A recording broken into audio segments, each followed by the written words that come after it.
Welcome back to the Do Hard Things Today podcast, where fitness and life intersect. Today, part 2 of our 2020 Dopey Challenge podcast series. On today's podcast, we're going to talk about some of the things you should be doing now, a little coronavirus news, and kind of what I think is going to happen as we move towards the fall and the potential for the marathon weekend in January.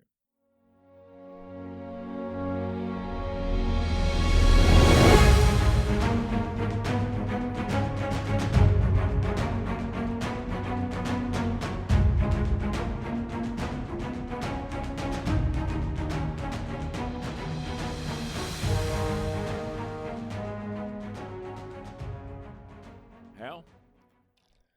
Man, I thought we were past this coronavirus thing, and now the numbers are coming back up, and who knows what to believe about anything, but a lot of things in limbo right now with the races coming down the pipe. Yeah, we've got races in jeopardy. We've got fall football, what school's going to look like, just across the board. What a mess, man! What a mess. But today on today's podcast, we're 6 months out from the Dopey Challenge. For those of you that have followed this series, or maybe you're just a regular listener, Dopey Challenge.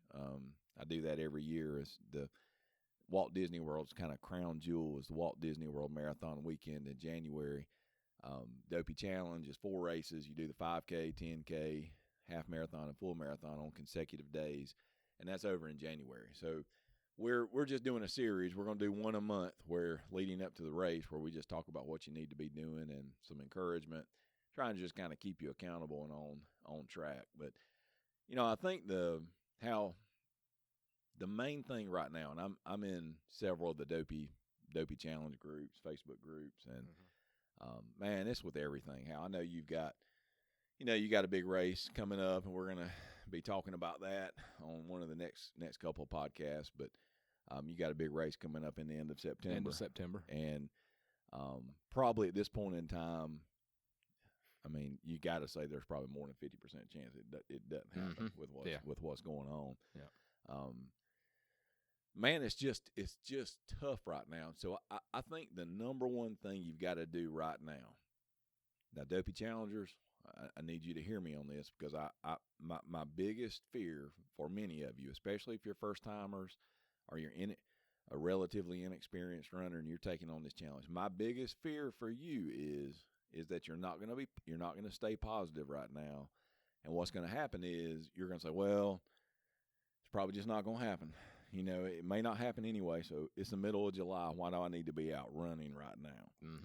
My biggest fear for you is you do that in July. It's going to make it easier to do in August and then September. And ladies and gentlemen, I'm going to make an announcement about the Walt Disney World Marathon right now. So get in close. Turn your volume up, because here comes an announcement about that race, and it's whether it's going to happen or not. Here's the announcement. Everybody listening, you got the volume turned up. You will not know whether that race is going to happen probably until over in November. Now, if you wait till November and they come out and they say, hey, we're going to have if you're already registered, and we talked about in the last podcast, I think they really limited the amount of people that came into that were able to register for the race.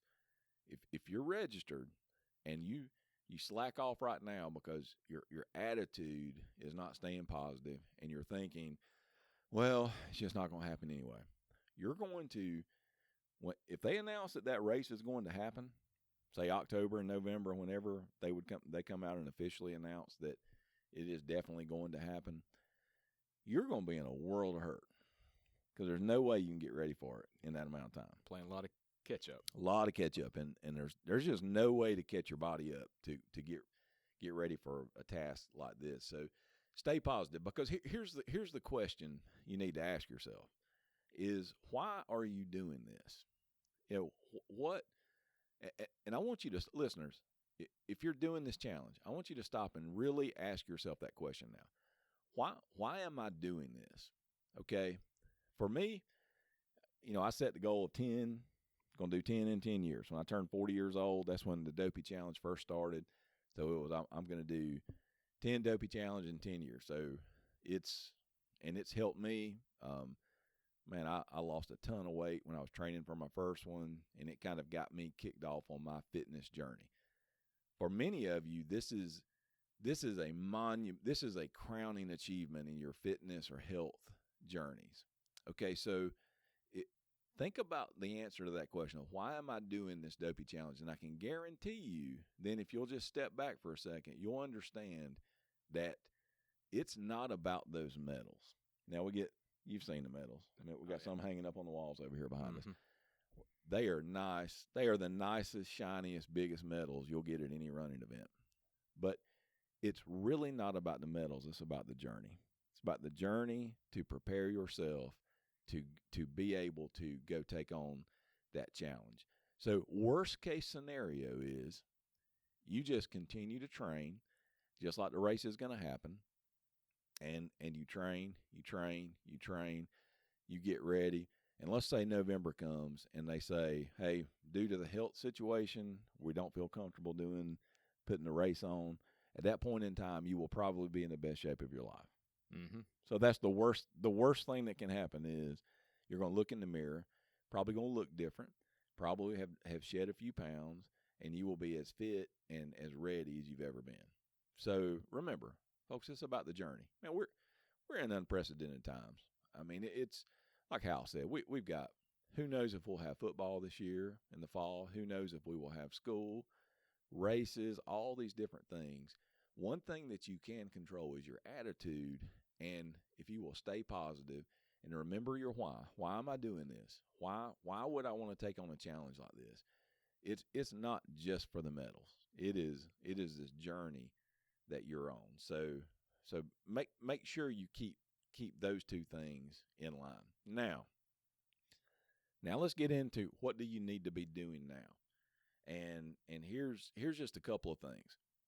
Like I said, you're going to get one of these. You're going to get one of these a month. So they're not going to be hour-long podcasts. They're going to be in that 25 to 30-minute range for you. So now you need to be choosing your plan. We're 6 months away. You need to determine what kind of a plan that you're going to be following. And so let me explain how you do that.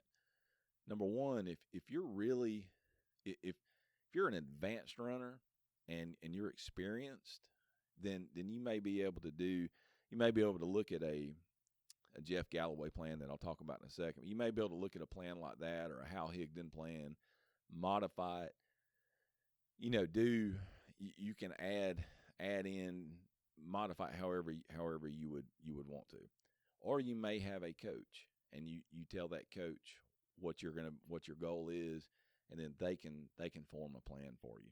For the vast majority of you, you're going to be in that what you would call an average runner category or a beginner runner category.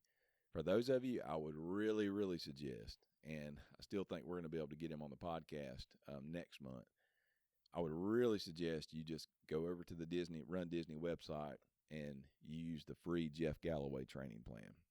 Jeff, he's the run, walk, run guy. We'll talk more about that in the next podcast, but that's a great way to safely and without injury get yourself built up to be able to put these miles in. So choose your plan. Next thing is choose where you're going to stay. Yeah, I think you need to go ahead and do these things because you have got to go under the impression that this race is going to take place. Choose where you're going to stay. We've talked about this before. Staying on property is way, way, way more convenient than staying off property.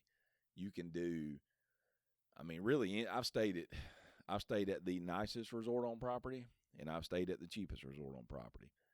I have found zero difference in the transportation on race day between the most expensive most expensive resort on property and the least expensive resort on property. You literally go out to the bus stop, get on the bus.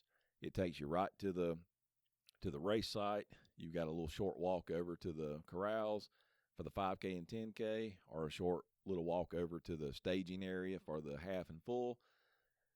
And then there you go. So I would just encourage you to choose where you're going to stay.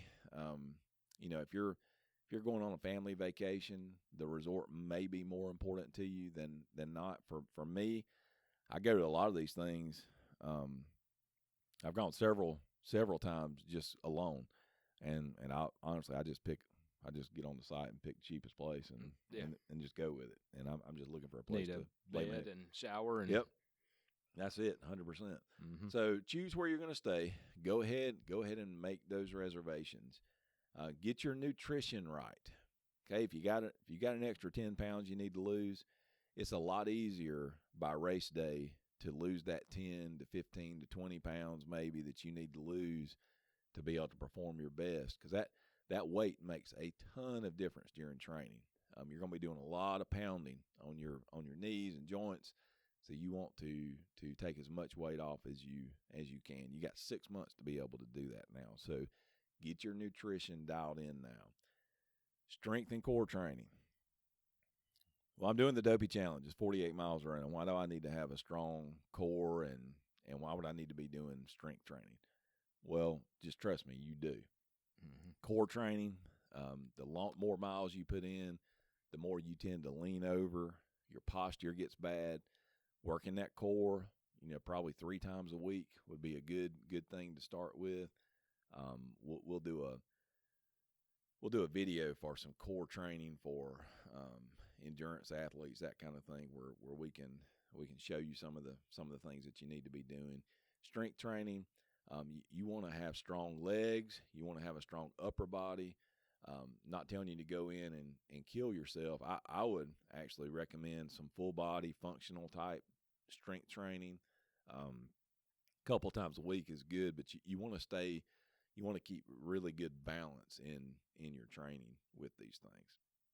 Number 4, sign up for virtual races. Now, I know that kind of stinks. You're paying and Mm-hmm. they send you a T-shirt and you send in your results, but gosh, man, it's a race. Right.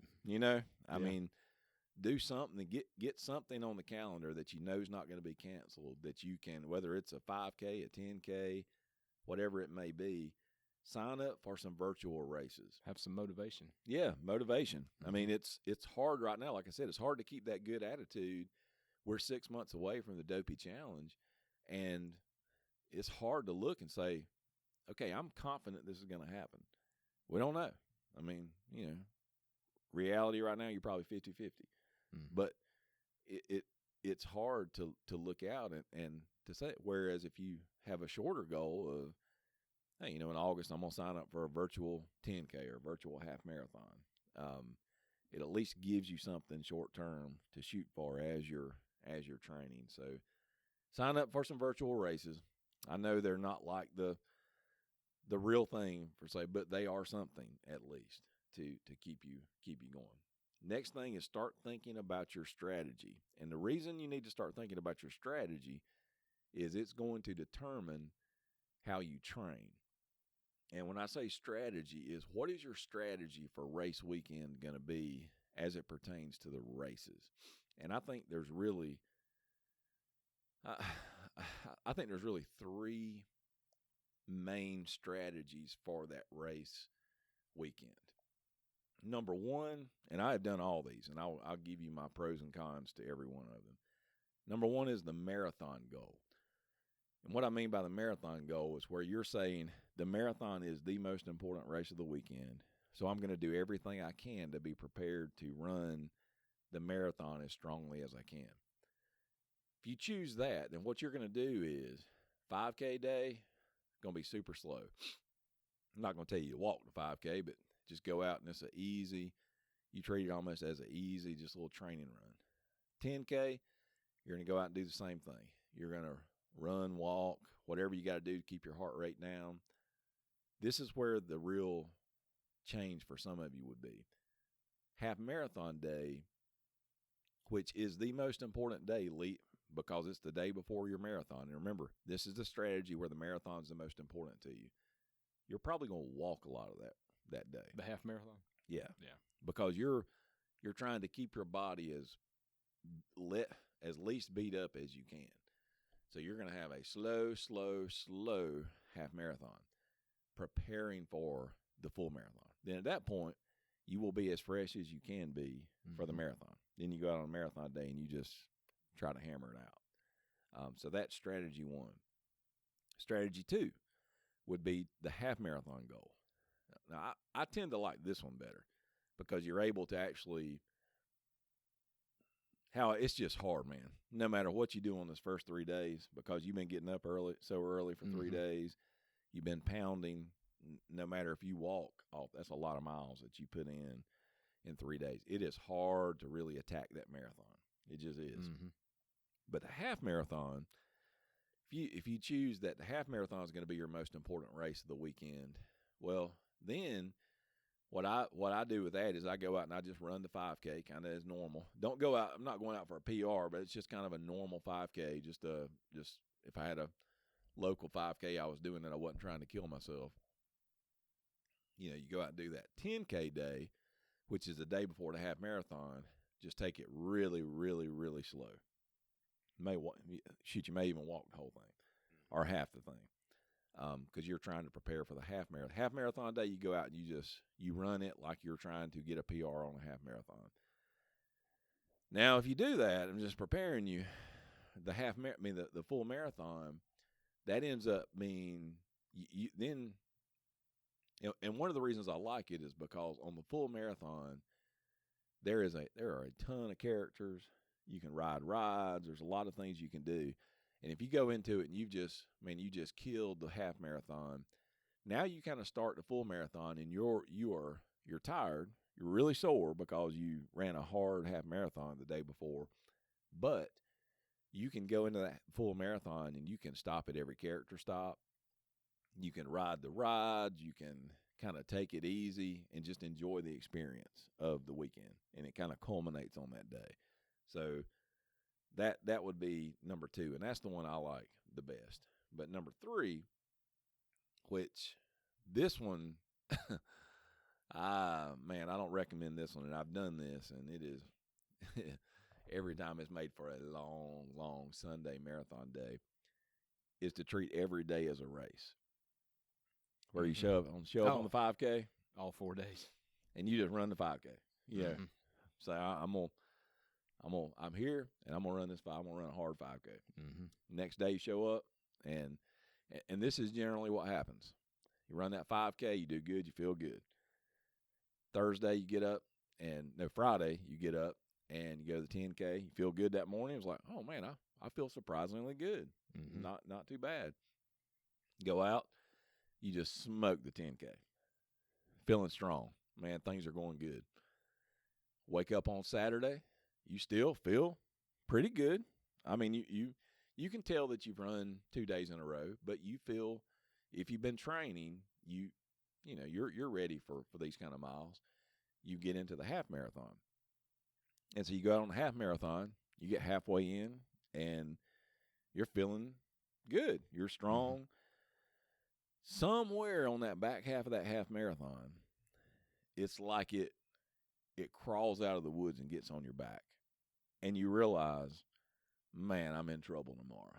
Oh, no. Yeah. And it just hits you like, okay, I've done too, my intensity level has been too high. But you get through the half marathon, and you would generally have a decent time because the first probably 3/4 of it, it really didn't hit you. You finish that half marathon. You wake up on Sunday, and you can tell. I mean, it's there. You're going to have trouble. Yeah, I mean, it is there. You are tired. You're sore. You got a headache. I mean, all the things that go in with it. And you got that marathon staring you in the face. And what happens is you go out and you just survive. And it is a miserable, miserable day.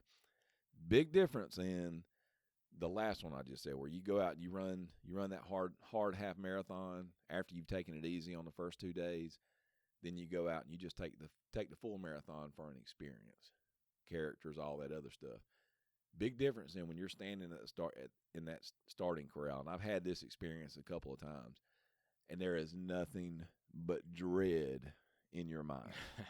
I mean, you are just like, man, I just got to survive this. And you're like, man, I can't wait till whatever time it is you're going to finish, 11 o'clock or whatever, whenever you're going to come across the finish line. And you're like, I just got to survive this. And you go out and it is just a miserable time. Some people like to do that and just let it hang every day. But I would encourage you to really, really think through that. And the last thing on this edition of the Dopey series is the key to Dopey training is consistency. You've got to stay consistent. And right now, it starts now. And if you will just stay consistent with your training from now until the time we get to race day, like I've said before, you will be really, really surprised at how manageable the Dopey challenge is. Not easy. Nothing easy about this challenge. But you will be surprised at how manageable that it will become. So stay consistent and stay positive. If you can only take those two things out of this podcast, stay consistent, stay positive, and then, hey, the chips are going to fall where they will. Nothing we can do about this virus, nothing we can do about the circumstances, but we have 100% control over our actions and our attitudes.